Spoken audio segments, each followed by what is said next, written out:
बिस्मिल्लाहिर्रहमानिर्रहीम। शुरू अल्लाह के नाम से जो बहुत मेहरबान नहायत रहम करने वाला है। अस्सलामुअलैकुम रहमतुल्लाहि व बरकातुहू। MS इस्लामी दुनिया चैनल पर आप सबका खुश आमदीद। मैं उम्मीद करती हूँ आप सब खैर व आफ़ियत से होंगे, ईमान और तकवा की बेहतरीन हालत में होंगे। अल्लाह ताला की ज़ात आपको हमेशा खुश व खरम रखे, आपकी तरफ आने वाले हर शर को खैर में बदल दे। आमीन सुम्मा आमीन। आइए चलते हैं अपनी वीडियो की जानिब। आज हम देखेंगे क़ज़ा नमाज़ पढ़ने का तरीका। क़ज़ा नमाज़ कब और किस वक्त पढ़ी जाती है और कैसे पढ़ी जाती है, आज इसका मुकम्मल तरीका हम इस वीडियो में डिस्कस करेंगे। अभी तक आपने अगर हमारे चैनल को सब्सक्राइब नहीं किया तो कर लें, ताकि इस तरह की मालूमात आपको सबसे पहले मिले।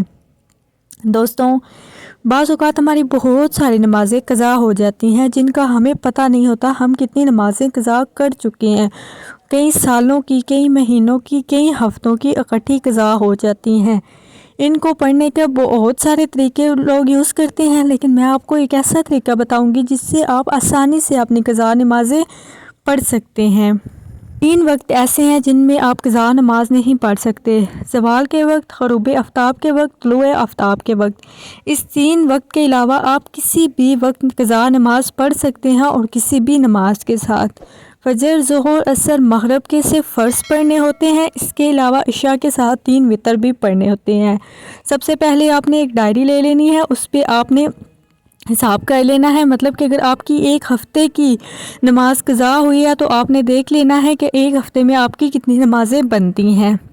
बाज़ औक़ात बहुत सारी नमाज़ें क़ज़ा हो जाती हैं, याद नहीं होता, तो आपने दिनों का हिसाब लगा के अपने ज़हन के मुताबिक आपकी तकरीबन कितनी नमाज़ें क़ज़ा हुई हैं वो लिख लेनी है। और जब भी आप नमाज़ पढ़ने लगे, साथ किसी भी नमाज की, अगर आप फ़जर की पढ़ें तो 7 ज़ोहर के 4 फ़र्ज़ पढ़ लें, और ये नियत में रखें कि मेरी जो क़ज़ा हुई नमाज़ें हैं उनमें से ये नमाज मैंने क़ज़ा दी है। ये मुझे नहीं पता ये किस दिन क़ज़ा हुई थी, लेकिन इसी तरह अगर आप एक डायरी पर लिख कर वो सारी नमाज़ें पढ़ते रहेंगे और साथ साथ डायरी से माइनस करते रहेंगे तो आपकी सारी नमाज़ें पढ़ी जा सकती हैं।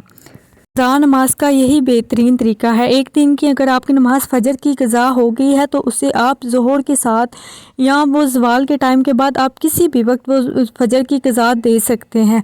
अगर आप रात को नियत करके सोए थे कि मैं फ़जर की नमाज़ पढ़ूंगी, लेकिन किसी वजह से आपकी आँख नहीं खुली, तो जैसे ही आपकी आँख खुलती है, साथ से पहले आप वो नमाज़ फ़ौरन कोई काम किए बग़ैर फ़ौरन आप उठें, और नमाज को लेट हो रही हो तो फ़ौरन आप नमाज़ पढ़ लें। अगर टाइम जा भी चुका होगा, अगर आपने नमाज़ पढ़ी तो आपकी वो नमाज़ कबूल हो जाएगी। इसी तरह बाकी नमाज़ें अगर किसी एमरजेंसी की वजह से छूट जाएँ, आपको लगे कि अब टाइम बहुत कम रह गया है, तो फ़ौरन वज़ू करें और इसी नमाज की फ़ौरन से क़ज़ा दे दें।